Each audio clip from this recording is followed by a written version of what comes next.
Did you know that the founding members of McDonald's had zero stake in the multi-billion-dollar empire?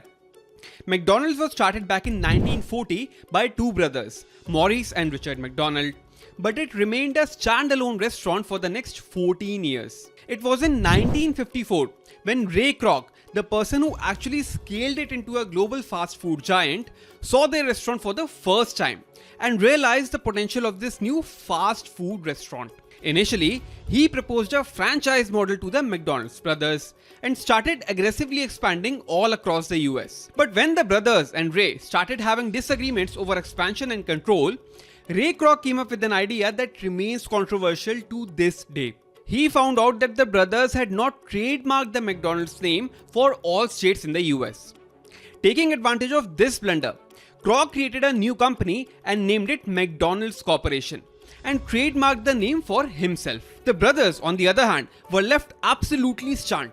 And in 1961, they were forced to sell their remaining control and operations to Ray Kroc for just $2.7 million. This amount may seem a lot, particularly in 1961, but considering what McDonald's was churning out to be, it was peanuts. But the reason why Ray Kroc was so surprised by McDonald's when he first visited in 1954, and the reason why McDonald's is the largest fast food chain in the world today, was a revolutionary idea introduced by the McDonald's brothers. The concept of fast service food, or what we now know as fast food. At that time, it was a groundbreaking innovation in the food industry.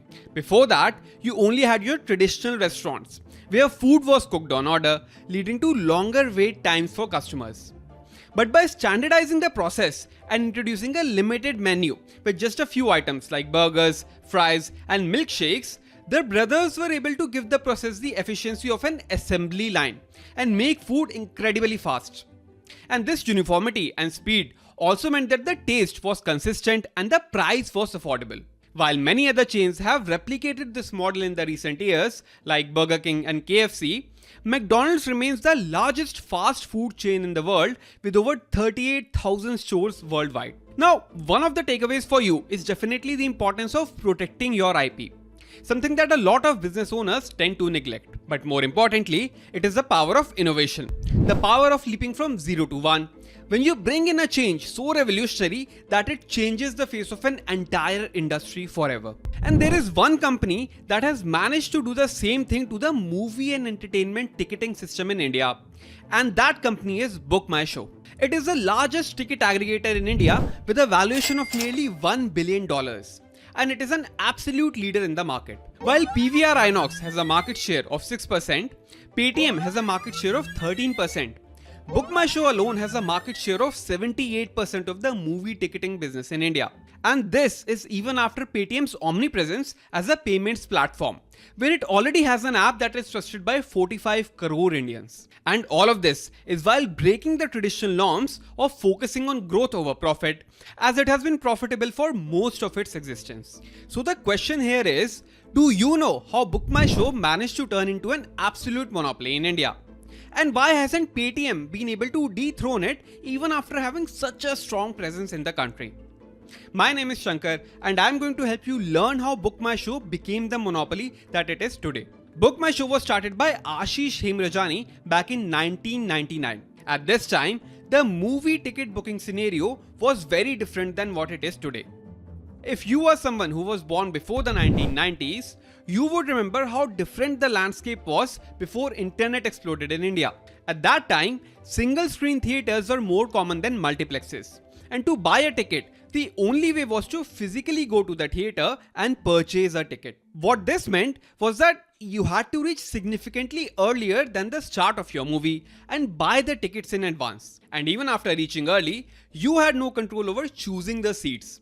You had to settle with the seat that was allotted to you. But things got even worse if you wanted to see a movie that was doing well. It was very common for the theaters to go houseful when these movies were released, and you could not get a ticket even if you reached the theater several hours before the movie started. This also gave rise to black market sales of these tickets, where people used to hoard these tickets in advance and then sell these at a higher price. So in 1999, the young MBA graduate named Ashish Hemrajani set out to tackle this problem by establishing a movie ticketing company in India named GoForTicketing.com. This was the time of the dot-com boom, and soon he got an investment from JP Morgan. The company was growing steadily, but then in 2002, the dot-com bubble burst and Ashish's business almost shut down. He had to strip down the number of employees from 150 to just 6. And he had to buy back his own company by getting a loan on his parents' house. Not only was he left with no capital and no workforce, but selling tickets online was tough back then anyway. The penetration of internet in India in the early 2000s was extremely low, and people hadn't even heard about services like net banking and online payments. And since people were not using the internet and online payment methods in the first place, it was only logical that a business that sold tickets online was not getting enough business. The next 5 years after the dot-com burst were just about survival for Ashish and his company, and he somehow managed to stay afloat by selling ticketing software to theatres who were now rapidly computerizing this process. However, when Ashish realized that things were changing rapidly and the adoption of internet and the online infrastructure were expanding exponentially, he decided to make a comeback. If you made it this far, please subscribe to my channel. I promise my content will add value for you. Moving on. This was when he rebranded his company and launched it as BookMyShow, the first website that digitized movie ticket bookings. From the beginning, BookMyShow was built as an extremely customer-centric platform aiming to solve all the problems in the pre-online ticketing era. The website had one of the best technological infrastructure back then. It had an extremely smooth checkout flow. While most other online stores at that time required you to create an account before placing an order, BookMyShow allowed you to book movie tickets without creating an account. All you had to do was enter your email ID and phone number, and the ticket confirmation would be immediately sent to these credentials instead. Not only could you now book seats well in advance and from the convenience of your home, you now also had the choice to select whichever seat you want. An option that was completely new and unbelievably true at that time. So now, there was no need to go hours before the time of your show and stand in a queue to get your tickets. You could select your favorite seat in the time slot of your choice from your home and arrive a few minutes before the movie started. This is the perfect example of how you can solve an existing problem in the market and make a business out of it. So the next time you are facing a problem around you, remember that it instead might be a potential business opportunity waiting to be explored. BookMyShow was now solving a problem, and this is how it made money. For every ticket booked, BookMyShow charged a convenience fee over and above the cost of the ticket. So if the cost of one ticket is Rs 150, BookMyShow would charge an additional 25 rupees to the customer. Now, it shares this convenience fee with the theatre. Single screen theatres have less negotiating power and get about 25% of the fees, or about 6 rupees per ticket, while multiplexes get about 50% of the fees, or about 12 rupees per ticket. The rest is kept by BookMyShow, and that is its earnings. The customers happily paid this convenience fee for the convenience that they got in return. And BookMyShow continued to be ahead of the technology and innovation curve in the coming years, starting their mobile application way back in 2012, which followed the same principles of providing a flawless customer-centric experience and was loaded with features like Split Ticket, where you could split the cost of the ticket with your friends. And they went beyond just selling tickets.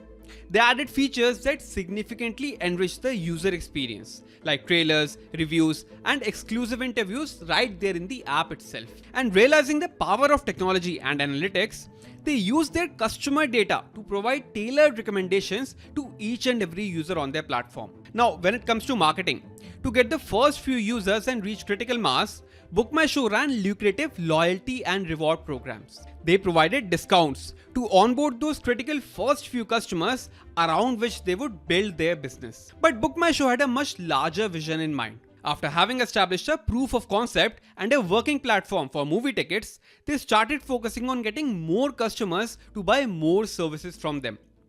And this was achieved in two ways.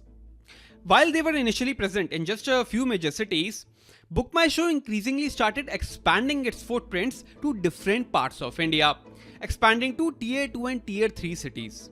And it also went over selling just movie tickets to other events as well, like concerts, plays, comedy shows, cricket matches, and others, becoming the one-stop destination for all your ticketing needs. The strategy was simple. Identify any segment that had the pain point of booking tickets and then digitize it and add it to the platform. But this still does not explain how it has established such a strong barrier to entry for its competitor.